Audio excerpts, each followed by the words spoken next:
সত্যিটা বল, আমি কি তোমাকে বিয়ে থেকে পালাতে ইনসিস্ট করেছিলাম? তুমি আমাকে কিডন্যাপ করিয়েছিলে সরোজিনী।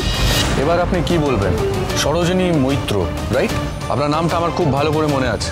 পুলিশের খাতায় নামটা লেখাতে সুবিধা হবে তো?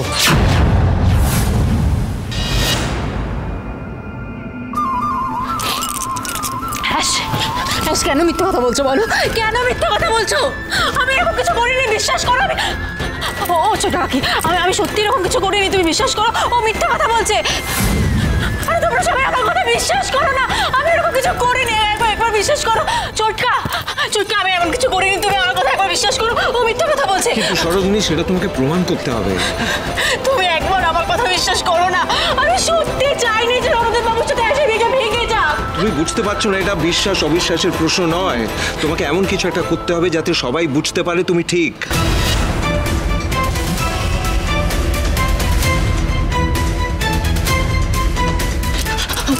বিশ্বাস আমি, আমার কথা তুমি বিশ্বাস করো অন্তত। আমি সত্যি এমন কিছু করিনি। দেখো ও মিথ্যা কথা বলছে, আমি করিনি।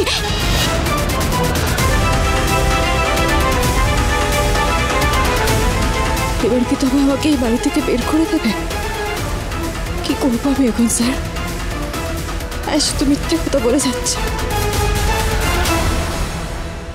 আমি কিছু বুঝতেই পারছি না রিনি। তুই ছাড় তো, সরোজিনীর কথা আর বলিস না।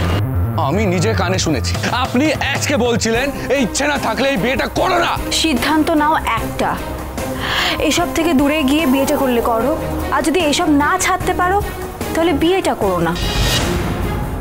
হ্যাঁ, আমি সে কথা বলেছি।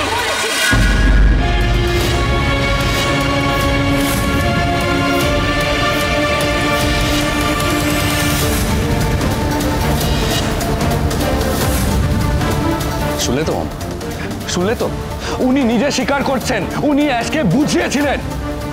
আপনি আজকে বুঝিয়েছিলেন বলে অ্যাশ আয়নায় আপনাকে থ্যাংক ইউ লিখে এই বাড়ি থেকে বেরিয়েছিল।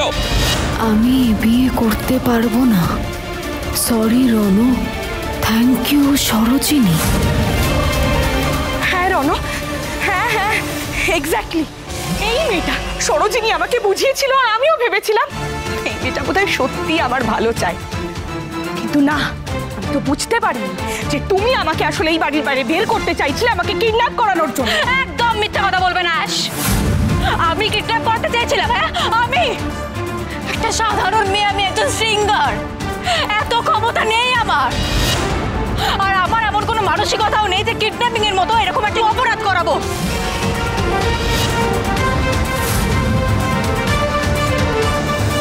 তাই বুঝি? হ্যাঁ, তাই যদি হবে তাহলে সেদিন যারা আমাকে গাড়িতে কিডন্যাপ করে নিয়ে গিয়েছিল তারা প্রত্যেক দিন ফোন করে তোমাকে কেন আমার খবর দিত? হ্যাঁ, you really have any answer to this? মিথ্যে। আর কত মিথ্যা বলবো তুমি? আর কত মিথ্যে? হ্যাঁ, এই বাড়ির প্রত্যেকটা লোককে আমি সেই জায়গাটা দেখিয়ে দিতে পারি সরোজ, যেখানে তুমি আমাকে কিডন্যাপ করিয়ে রেখেছিলে। আমি যে সেখান থেকে কিভাবে পালিয়ে বেঁচে এসেছি সেটা শুধুমাত্র আমি আর আমার ভগবান জানে। কেন এটা করলে তুমি সরোজিনী? কেন বলো? কেন আমার বিয়ে ভেঙে তুমি নিজে বিয়ে করে নিলে? কেন বলো?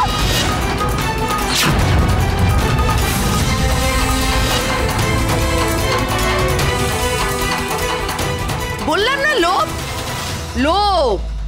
চ্যাটার্জি বাড়ির এত ঐশ্বর্য দেখে মেয়েটার মাথাটা ঘুরে গেছে। এক নম্বরে সুযোগ সন্ধানী মেয়ে, তো একদম জঘন্য। আমি না, ওর মামেই বলছিল। দেখ সুচি, তো দিদি কেমন কপাল খারাপ করে কপালটাকে সুন্দর করে ভালো করে নিল। তুই একটা বোকা, দেখে শিখে নে। আজকালকার দিনে এরকম সুবিধাবাদী না হলে টিকতে পারবি না রে। আসলে এখানে এত কিছু দেখে ছক কষেও এই মতলবটা এঁটেছে। ঠিক বলেছ টিনা মামি। সরোজ, কি পেলে তুমি আমার এত বড় ক্ষতি করে? হ্যাঁ, কি পেলে? রনকে আমার জীবন থেকে কেড়ে নিয়ে তুমি কি পেলে? এবার যদি আমি প্রমাণ করে দিই, সবার সামনে যদি আমি প্রমাণ করে দিই যে তুমি আমাকে কিডন্যাপ করিয়েছ, তারপর ছক কষে রনকে বিয়ে করেছ, হ্যাঁ, তাহলে কি রনু আবার আমাকে আগের জায়গায় বিয়ে দেবে?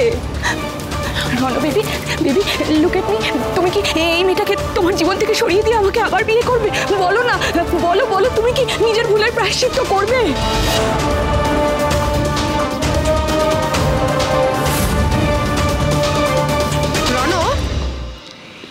এই সুযোগ, এক্ষুনি এই মেয়েটাকে বাড়ি থেকে বের করে দে।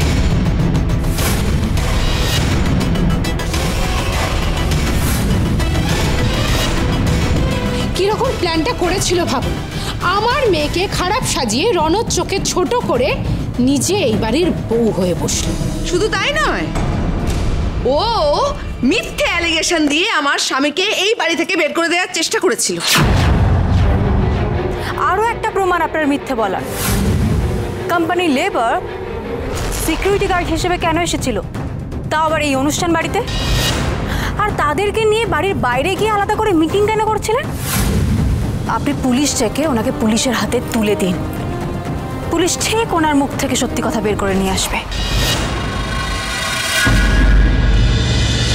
কি হলো রাতুল, তুমি তো ভালো মানুষ, তুমি কিচ্ছু বলবে না, মুখ বুজে সব সহ্য করবে, কিন্তু টিনা সহ্য করবে না, কিছুতেই সহ্য করবে না। তুমি কি চাইছো সরোজ? পরিবহন মানে কেন এসব করছো? দিদি ভাই, আমি তো তোমার দাদুর মতো, তুমি কেন এরকম করছো? তোমার মনের মধ্যে কিছু থাকলে তুমি আমায় বলো। কি হলো সরোজিনী? উত্তর দাও বাবার কথার। চুপ করে থাকলে কি করে হবে? বলো, এত কথা বলো, এখন বলো, উত্তর দাও, উত্তর দাও।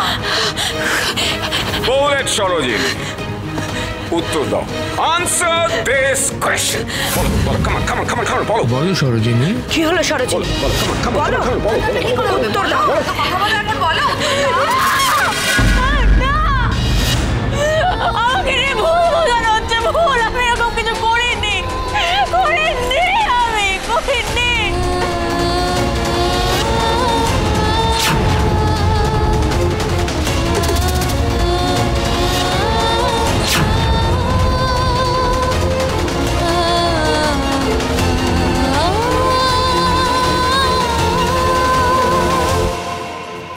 সরোজিনী, আমি তো তোমায় বিশ্বাস করেছিলাম মা, আমি তো তোমাকে মেনে নিয়েছিলাম। এই যে রণ কিন্তু তোমায় মেনে নেয়নি, তা সত্ত্বেও আমি তোমাকে সুযোগ দিয়েছিলাম। রাতুল কিন্তু আমার নিজের ভাই, আমি কিন্তু ওর পক্ষ নিইনি সরোজ, আমি কিন্তু তোমার পক্ষ নিয়ে রাতুলের সাথে ঝামেলা করেছি। জানতাম একদিন তুই নিজের ভুল বুঝতে পারবি, জানতাম। রাতুল, আমি ভেবেছিলাম সরোজিনী এবারের যোগ্য বউ হয়ে উঠবে, কিন্তু সরোজিনী অ্যাশ তোমার ওপর একটার পর একটা অ্যালিগেশন দিচ্ছে, আর তুমি তো কাউন্টারই করতে পারছো না। আমি তোমাকে আগেই বলেছিলাম মম, এই মেয়েটা ঠিক নয়। শুধু শুধু তুমি ওনাকে এই বাড়িতে জায়গা দিয়েছিলে। তাহলে অকারণ সময় নষ্ট করলে লাগলো। নিজের ভাইকে অপমান করেছো তুমি এই মেয়েটার জন্য দিদি ভাই। আমি না কিছুতেই বিশ্বাস করতে পারছি না, সরোজিনী কেন এটা করবে? কিন্তু কোন জোরে আমরা ওর পাশে দাঁড়াবো দাদা? খেলা যে ঘুরে গেল। আচ্ছা, মুখ আর মুখোশের লড়াই, মুখোশ কেন জিতে বলতো? কেউ চিনতে পারে না বলে। সরোজিনী সহজ সরল বলে কথাগুলো স্বীকার করছে, কিন্তু ও কিডন্যাপ করেছে এটা আমি কিছুতেই বিশ্বাস করি না। আমিও না। আমি চুপ করে আছি, কোনো কথা বলতে পারিনি, কেন জানো? এই বাড়ির প্রত্যেকের মুখ আমার চোখের সামনে ভেসে উঠেছিল, এরা প্রত্যেকে তোমাকে ভরসা করেছিল। এই যে তনিমা, ডানা, পিসিমা, এরা সবাই তোমাকে খুব ভরসা করেছিল। আমিও তোমাকে খুব ভরসা করেছিলাম সরোজিনী। আমাদের সম্মানটা কোথায় রাখলে তুমি? আমাদের সবাইকে তো ছোট করে দিলে। আমার নিজেকে খুব ছোট মনে হচ্ছে সরোজিনী। আমি রাগিনী চ্যাটার্জি একটা কিডন্যাপার মেয়ের হয়ে কথা বলেছি? ছি, মিথ্যে, সব মিথ্যে। শুধু মিথ্যে মিথ্যে বললে হবে না মম, ওনাকে প্রমাণ দিতে হবে।